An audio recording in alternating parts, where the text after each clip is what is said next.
luar biasa. Semoga Jakarta mencontoh program Bobi yang di Medan. Bobi belum jadi gubernur, namun sudah menorehkan prestasi untuk rakyat. Bagaimana nanti kalau sudah jadi gubernur? Beruntunglah warga Medan yang punya wali kota seperti Bobi. Kini warga kota Medan hanya perlu menunjukkan kartu tanda penduduk jika ingin berobat di sejumlah rumah sakit yang menjalani kerjasama dengan BPJS Kesehatan di kota Medan. Program ini keren banget kan? Sangat pro rakyat. Meskipun Bobi tidak putih rambutnya, semua dan wajahnya tidak berkerut, ia tetap memikirkan rakyat. Tak perlu menunggu rambut memutih dan wajah mengkerut buat peduli pada rakyat. Program berobat secara gratis tersebut berlaku mulai pertanggal 1 Desember 2022. Sudah tidak lamanya tentunya. Tak dengar gemburan-gemburan pencitraan, Bobi langsung menghentak dengan program yang sangat menguntungkan rakyat.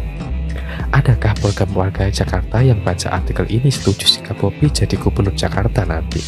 Jadi, jangan tanya dan bandingkan dengan pemimpin atau calon pemimpin lain yang selevel Bobi atau di atasnya sedikit. Seperti misalnya membandingkannya dengan orang-orang yang sudah menjabat gubernur.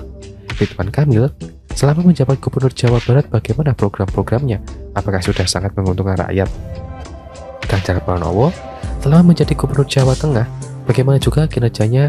Apa benar-benar sudah membuat rakyat merasakan manfaat kehadiran seorang pemimpin? Khofifah, selama menjabat gubernur Jawa Timur, apa saja yang dilakukannya? Apakah hari-harinya dilalui selama ini adalah untuk rakyat, untuk membuat rakyat mendapatkan hak-haknya? Dan tentu saja, tak ada yang bisa melupakan mantan gubernur DKI Jakarta yang masih mendapatkan julukan gubernur terbodoh versi mesin pencari dan versi warga non-kadrun. Siapa lagi kalau bukan Anies Baswedan? Garis besar prestasi Anies adalah bapak politik identitas, orang yang berhasil jadi gubernur karena didukung dari kaum intoleran, orang yang berhasil mengalahkan gubernur berprestasi dengan jualan ayat dan mayat, sehingga Jakarta selama masa kepemimpinan Anies nol prestasi alias nihil.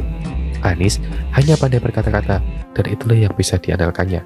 Jadi memang percuma saja menuntut Anies bisa bekerja untuk rakyat.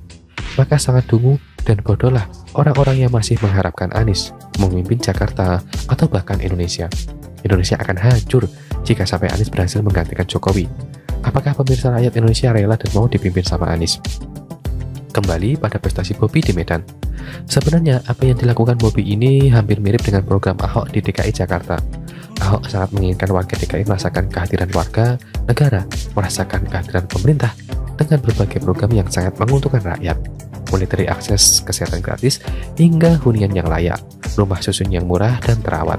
Namun begitu Anies yang licik itu berkuasa, semua program-program yang pro rakyat itu amblas. Warga Jakarta kembali stagnan, apalagi wabah Covid menyerang. Anies jadi punya alasan untuk menyalah-nyalahkan orang lain. Untunglah sekarang Anies sudah kelar, dan semoga Bapak Heru yang menggantikan Anies itu bisa segera mewujudkan kinerja demi rakyat yang sudah lama menderita. Slogan maju kotanya bahagia warganya yang pernah digembar-gemborkan Anies ternyata cuma slogan bau bentuk. Ternyata selama Anies menjabat, banyak warga Jakarta yang stres berat. Selama Anies menjabat, Jakarta tidak maju-maju amat. Adapun pembangunan yang sedang berjalan itu adalah sisa-sisa periode sebelumnya atau bahkan proyek dari pusat.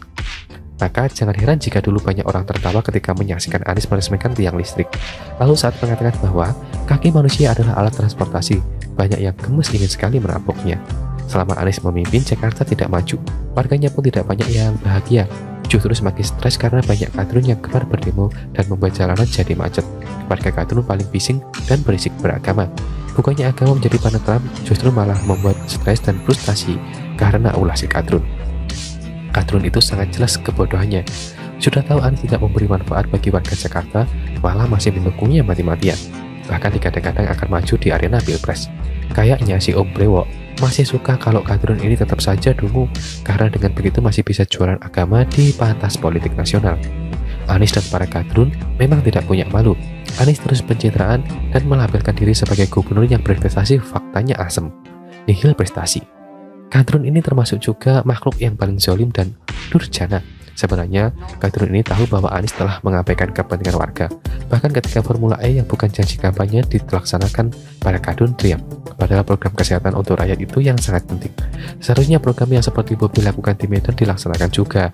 Jadi sebagai warga Jakarta, membutuhkan pemimpin yang mendahulukan kepentingan rakyat. Kepentingan rakyat yang paling fundamental adalah kesehatan. Jika warga sehat, maka stres dan frustasi bisa dikurangi sehingga warga bisa bahagia. Jika warga bahagia, maka kota bisa maju dan terus berkembang, produktif dan lancar. Jika Jakarta sudah berkurang kadernya, psikologis warga bisa stabil, sehingga tidak perlu ribut-ribut soal keyakinan dan perbedaan.